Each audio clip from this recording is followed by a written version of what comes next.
இன்னைக்கு நம்ம பாலிட்டி ரிலேட்டடா ஒரு கொஸ்டின் தாங்க பார்க்க போறோம். அரசியல் அமைப்பின் முகப்புரை குறித்த வினாதான் கொஸ்டின் கேட்டிருக்காங்க. 2 ஸ்டேட்மெண்ட் குடுத்துருக்காங்க. அதுல எது கரெக்ட் அப்படின்னு கேட்டிருக்காங்க. ஃபர்ஸ்ட் ஸ்டேட்மெண்ட் பாருங்க. அமெரிக்க அரசியல் அமைப்பு தான் முகப்புரையுடன் தொடங்கிய முதல் அரசியல் அமைப்பு ஆகும் அப்படின்னு குடுத்துருக்காங்க. செகண்ட் ஸ்டேட்மெண்ட் பாருங்க. முகப்புரை என்பது அரசியல் அமைப்பின் நீதிமன்றத்தால் நடைமுறைப்படுத்தக்கூடிய பகுதியாகும். ஆப்ஷன் பாருங்க. 1 மட்டும் கரெக்ட், 2 மட்டும் கரெக்ட், 1 மற்றும் 2 ஆகிய இரண்டும் கரெக்ட், 1 மற்றும் 2 ஆகிய இரண்டுமே தவறு அப்படின்னு கொடுத்துருக்காங்க. இதுக்கான கரெக்டான ஆன்சர் என்னன்னு பார்த்தோம்னா 1 மட்டும் தாங்க கரெக்ட். ஏன்னா அமெரிக்க அரசியலமைப்பு தான் முகப்புரையை தொடங்கியிருக்கு. அரசியலமைப்புலேயே ஃபர்ஸ்ட் அதுதான் தொடங்கியிருக்கு.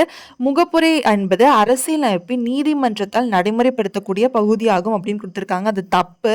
ஸோ இது 2 ஸ்டேட்மெண்ட்டில் ஃபர்ஸ்ட் மட்டும் தான் கரெக்ட். இப்போ உங்களுக்கான கொஸ்டின் நான் கேட்குறேன். இந்திய அரசியலமைப்பின் முகப்புரையை அரசியலமைப்பின் அடையாள அட்டை என்று வர்ணித்தவர் யார் அப்படின்னு கேட்டிருக்காங்க. ஆப்ஷன் பாருங்க. அம்பேத்கர், கிராவலின் ஆஸ்டின், பல்கிவாலா, முன்ஷி. இந்த மாதிரியான பிஓகே வேணும்னா என்னோட சேனலை சப்ஸ்கிரைப் பண்ணுங்க, கமெண்ட் பண்ணிட்டு போருங்க. Thank you so much. பை.